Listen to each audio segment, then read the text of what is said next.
la lectura y meditación. Damos paso a nuestro hermano Edwin. Nuevamente buenos días para todos mis hermanos. Vamos a estar meditando en Génesis 38:1. Los invito a que se dirijan a ese capítulo. Génesis 38:1. Permítame orar antes. Señor, te damos gracias por este tiempo que nos permites estar reunidos como varones, Señor, meditando en tu palabra. Te solicitamos tu asistencia, tu ayuda, Señor, para nosotros poder inquirir y conocer más acerca de tu voluntad y de la revelación que tú has puesto de manera escrita para nuestro beneficio, Señor. Y para conocer también tu carácter, tu amor y cómo tú, Señor, has controlado los hilos de la historia para salvar a tu pueblo. Ayúdanos, Señor, en Cristo Jesús. Amén. Bien, mis hermanos, veamos entonces Génesis 38:1. Dice: aconteció en aquel tiempo que Judá se apartó de sus hermanos y se fue a un varón adulamita que se llamaba Hira. Y vio allí Judá la hija de un hombre cananeo, el cual se llamaba Sua, y la tomó y se llegó a ella. Y ella concibió y dio a luz un hijo y llamó su nombre Concibió otra vez y dio a luz un hijo y llamó su nombre Onán. Y volvió a concebir y dio a luz un hijo y llamó su nombre Sela. Y estaba en Quesín cuando lo dio a luz. Después Judá tomó mujer para su primogénito la cual se llamaba Tamar. Y el primogénito de Judá, fue malo ante los ojos de Jehová, y le quitó Jehová la vida. Entonces Judá dijo a Onán: llégate a la mujer de tu hermano y despósate con ella, y levanta descendencia a tu hermano. Y sabiendo Onán que la descendencia no había de ser suya, sucedía que cuando se llegaba a la mujer de su hermano, vertía en tierra por no dar descendencia a su hermano. Y desagradó en ojos de Jehová lo que hacía, y a él también le quitó la vida. Y Judá dijo a Tamar, su nuera: quédate viuda en casa de tu padre hasta que crezca Sela, y mi hijo, porque dijo: no sea que muera él también como sus hermanos. Y se fue Tamar y estuvo en casa de su padre. Pasaron muchos días y murió la hija de Sua, mujer de Judá.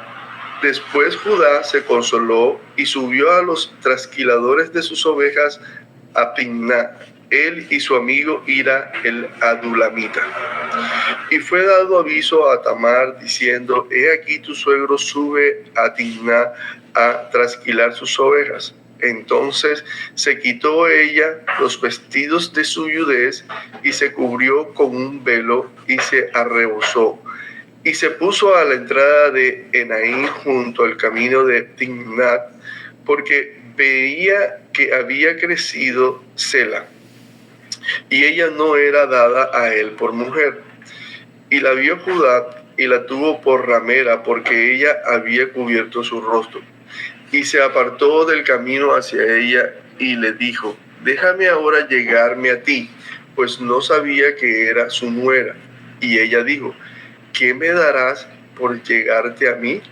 Él respondió: yo te enviaré del ganado un cabrito de las cabras. Y ella dijo: dame una prenda hasta que lo envíes. Entonces Judá dijo: ¿qué prenda te daré? Ella respondió: tu sello, tu cordón y tu báculo que tienes en tu mano. Y él se lo dio y se llegó a ella, y ella concibió de él. Luego se levantó y se fue, y se quitó el velo de sobre sí, y se vistió las ropas de su viudez.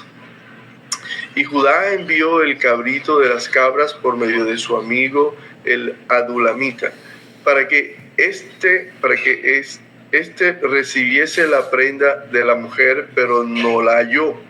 Y preguntó a los hombres de aquel lugar diciendo: ¿dónde está la ramera de Enaim junto al camino? Y ellos le dijeron: no ha estado aquí ramera alguna.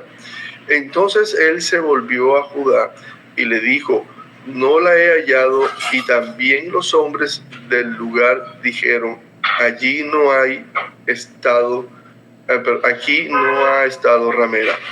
Y Judá dijo, tómenselo para sí, para que no seamos menospreciados. Y aquí yo he enviado este cabrito y tú no la hallaste. Sucedió que al cabo de unos 3 meses fue dado aviso a Judá diciendo, Tamar, tu nuera, ha fornicado, y ciertamente está encinta a causa de las fornicaciones. Y Judá dijo, sacadla, sea quemada. Pero ella, cuando la sacaban, envió a decir a su suegro, del varón cuyas son estas cosas estoy encinta. También dijo, mira ahora de quién son estas cosas, el sello, el cordón y el báculo. Entonces Judá los reconoció y dijo, más justa es ella que yo, por cuanto no la he dado a Sela mi hijo. Nunca más la conoció. Y aconteció que al tiempo de dar a luz, he aquí habían gemelos en su seno. Sucedió cuando daba a luz que sacó la mano el uno y la partera tomó y ató a su mano un hilo de grana, diciendo, este salió primero. Pero volviendo él a meter la mano, he aquí salió su hermano, y ella dijo, ¿qué brecha te has abierto? Y llamó su nombre Fares. Después salió a su hermano, el que tenía en su mano el hilo de grana, y llamó su nombre Sara. Mis hermanos, la promesa dada a Abraham en Génesis 22:17 de multiplicar la descendencia, dice, de cierto te bendeciré y multiplicaré tu descendencia como las estrellas del cielo y como la arena que está en la orilla del mar. Esta promesa fue dada a los patriarcas Isaac, el patriarca Jacob, y a toda la familia de los patriarcas. Podemos decir entonces con toda seguridad que Dios sí estaba comprometido con su palabra, con su promesa. Dios en su providencia encamina todas las cosas al cumplimiento de la misma. Por eso sabemos que Dios no solamente protege el pueblo elegido de Israel, sino que preserva la línea genealógica del Salvador que vendría del pueblo hebreo. Y esto es evidente en la historia. Por ejemplo, en el caso de Jacob y su familia, cuando le libra de la muerte por parte de su hermano Esaú. Asimismo, Dios preserva a su pueblo en los tiempos de hambruna por medio de José en la tierra de Egipto, que fue el capítulo anterior, en el cual es llevado a este lugar, o sea, José es llevado a este lugar por la mano protectora de Dios. Recuerden que su hermano intentaron matarlo, pero sin embargo Dios preservó su vida con el objetivo de preservar la vida de su pueblo, es decir, evitar el declive de su pueblo. Así que Dios usa a este hombre poniéndolo en una posición de eminencia para garantizar la subsistencia de su pueblo escogido, el pueblo de Israel. En la historia que veremos hoy, nos daremos cuenta cómo Dios protege su linaje a pesar del pecado de los miembros de su propio linaje. Repito, Dios protege su linaje a pesar del pecado de los miembros de su propio linaje. El personaje de esta historia se llama Judá. Judá, como ustedes recuerdan, es el cuarto hijo de Jacob. Jacob tuvo 12 hijos, de los cuales descienden las 12 tribus de Israel. Y la historia de Judá es importante porque de él se desprende la línea genealógica del Señor Jesucristo, nuestro Salvador, que puede consultar en Mateo 1, versículos 2 al 3. Por tiempo no lo vamos a leer. La historia de Judá es una historia, no es una historia aislada, está allí con un propósito.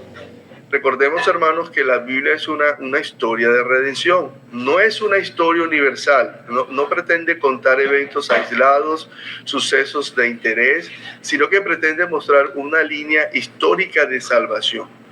Por lo tanto, todo lo que está en el Antiguo Testamento está unido a una línea histórica, pero una línea histórica de redención.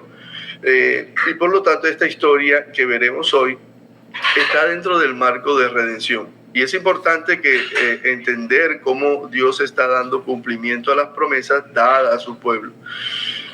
Como he dicho, la historia de Judá está enmarcada por un sinnúmero de pecados que quiero que veamos a continuación. Lo primero que vemos en Judá es su mundanalidad. Su mundanalidad. En Génesis 38:1 dice: aconteció en aquel tiempo que Judá se apartó de sus hermanos y se fue a un varón adulamita que se llamaba Hira. Lo primero que vemos en este hombre es la separación de sus hermanos. Este hombre se aparta. Judá se aparta de aquellos que conocían el pacto, las promesas y aquellos que habían conocido la obra de Dios. ¿Para qué? Para habitar ahora en medio de los cananeos. En otras palabras, en medio de un pueblo alejado de Dios. Un pueblo que estaba bajo la ira de Dios, para vivir en medio de costumbres paganas y pecaminosas. Por ejemplo, vamos a encontrar el pecado de la lujuria, vamos a encontrar el pecado del engaño, la superstición, entre otros. Incluso este hombre, Judá, cultiva amistades con impíos, como es el caso de Hira. Claro, esta terrible decisión le trajo una serie de consecuencias nefastas para su familia. Lo vemos en sus 2 hijos. La historia cuenta que Judá tuvo 3 hijos que ganaron para sí el desagrado de Jehová, provocando en ellos la muerte. La historia también cuenta que el primogénito de Judá, llamado Er, fue desposado con una mujer llamada Tamara. Y este Tamara es un personaje muy importante en la historia. Ella era, al parecer, una mujer cananea, no era del pueblo de Israel, pero Judá toma a esta mujer para desposarla con su hijo primogénito. Con ella, con la cual no puede tener hijos porque Dios le quita. O sea, él no puede tener hijos con Tamara porque Dios le quita la vida a causa de su maldad.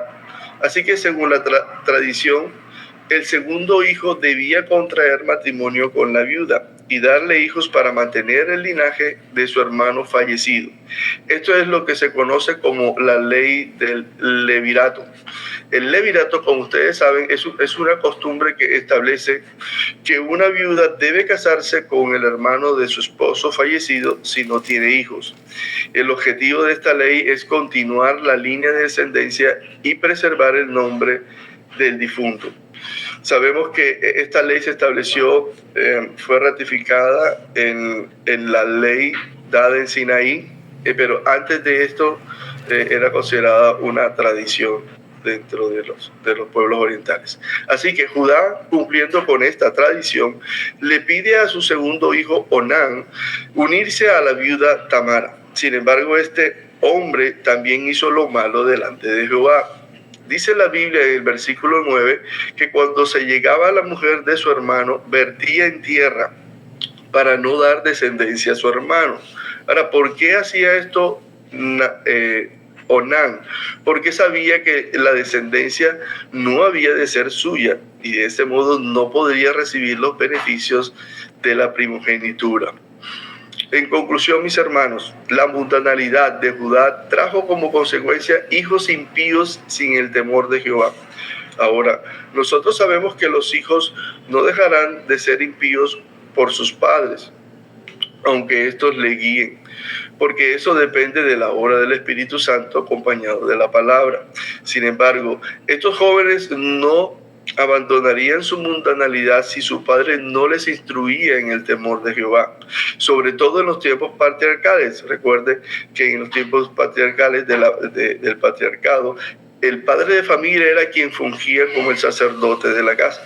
Todo indicaba que Judá había abandonado esta tarea para entregarse a los deleites del mundo.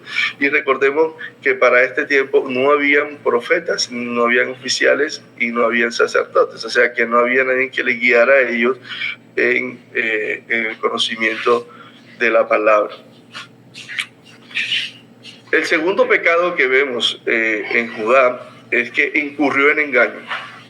Judá incurrió en engaño. Génesis 38:11 dice: y Judá dijo a Tamar su nuera: quédate viuda en casa de tu padre hasta que crezca Sela.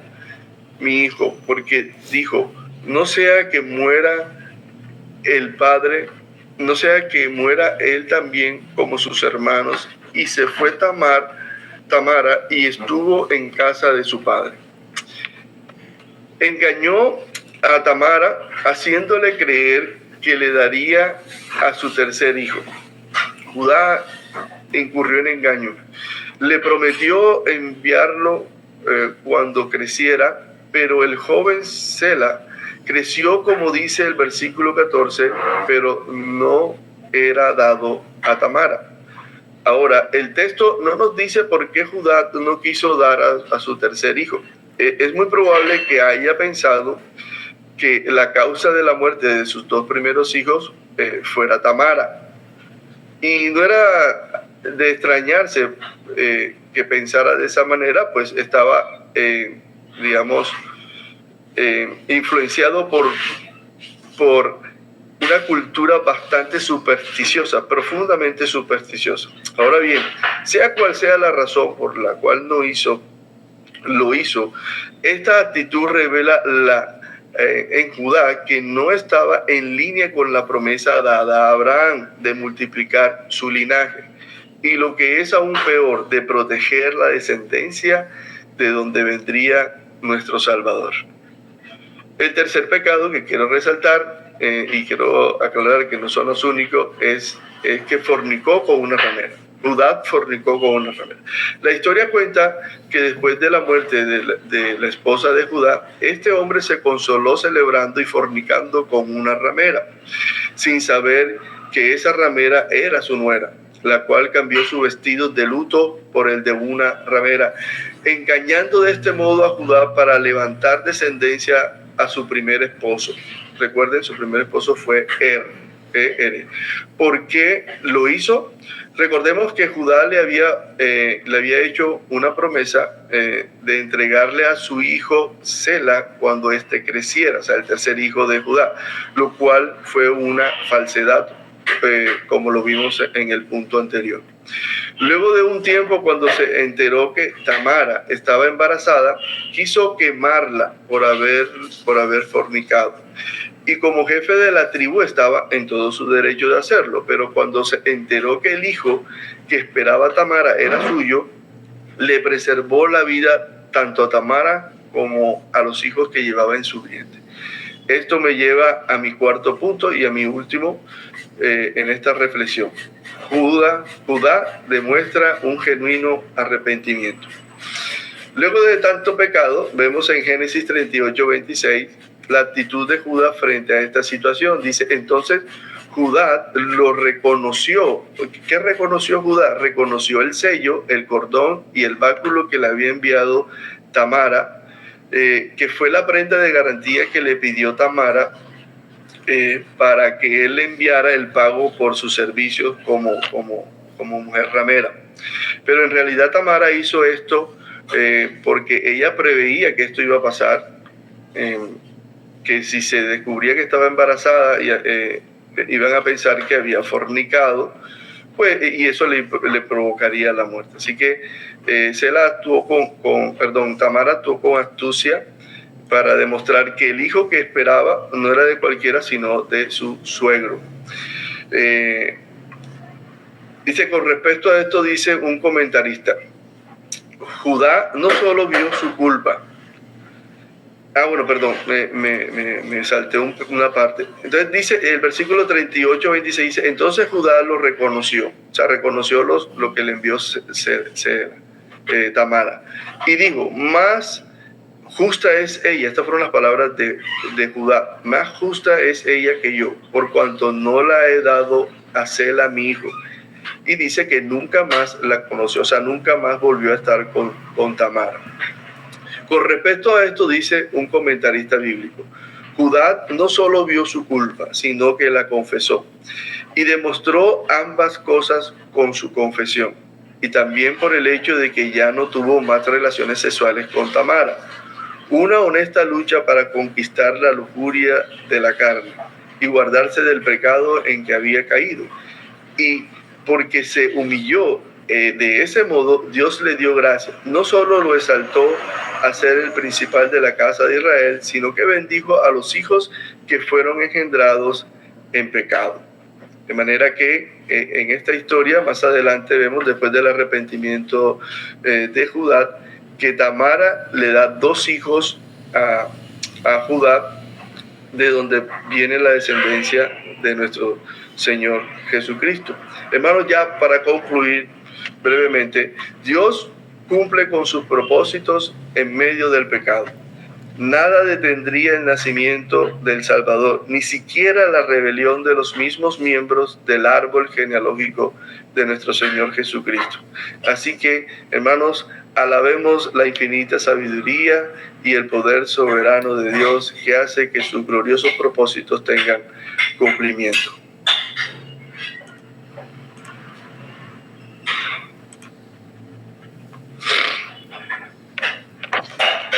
Muchas gracias, Edwin. Gracias por guiarnos en la reflexión de este capítulo, que como tú muy bien lo presentabas, está cargado de pecado en todo sentido. La condición de este padre, de sus hijos, de su nuera, en verdad no son un modelo. Ninguno de ellos puede ser presentado como algo a seguir.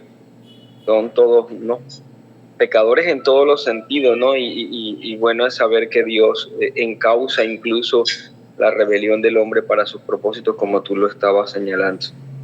Muchas gracias y gracias por recordarnos también cómo aún en medio de ese caos de pecado que el hombre genera, Dios saca lo mejor, en este caso que es la descendencia de nuestro Señor Jesucristo. Muchas gracias. Así es, pastor, así es. Gracias, hermano Edwin. Con gusto, mi hermano. Gloria a Dios. Señor Hermano Roger. Sí, señor. ¿Cómo vamos? Bien, hermanito. Gracias al Señor. Saludos a la familia. Gracias, hermano. Igualmente. Igualmente. Saludos, hermanos. Que tengan muy buen día. Vamos a orar entonces, si les parece bien, mis hermanos, para finalizar. Si nos queda tiempo, Sí. pastor. Sí. Vamos a orar y también hacer la pregunta, Edwin, de si alguno de los presentes quisiera participar para la próxima semana. Buen día, mis amados hermanos. Yo tomo el 39. Moisés, muchas gracias, Moisés. Qué bueno, me alegra mucho. Gracias. Que tenemos pendiente el 40 para el viernes y nuestro hermano va a estar orando. Yo me encargaría del 40, pastor. Muchas gracias, Roger. Adelante entonces, amado Edwin, podemos orar. Oremos, hermanos. Padre Celestial, te damos muchas gracias, Señor, por tu infinita sabiduría, Señor, porque has revelado estos misterios a tus hijos. Nos has mostrado, Señor, a través de tu palabra, cómo, Señor, has guiado los hilos de la historia para cumplir tus promesas, para multiplicar tu descendencia, Señor, para traer a nuestro Salvador, el Señor Jesucristo. Gracias porque, Señor, tú estás por encima de la maldad del hombre. Gracias porque tú, Señor, controlas todas las cosas, Señor, y esto es importante para nosotros entenderlo, Señor, porque podemos estar confiados en ti, que tú cumplirás tus propósitos para tu iglesia, para tu pueblo, Señor. Permítenos descansar, Señor, abandonarnos en ti, Señor, y en tu soberano poder. Señor, ayúdanos a luchar contra nuestro pecado, Señor. Esta historia nos muestra la naturaleza y lo grave del pecado, Señor. Ayúdanos a que esta enseñanza sea un aprendizaje para que nosotros luchemos en contra de nuestro pecado, de mundanalidad, del engaño y otros tantos, Señor, que están allí presentes en el día a día. Guarda nuestro día, Señor. Ayúdanos a hacer lo que corresponde conforme a tus propósitos. En Cristo, tu Hijo amado, oramos. Amén.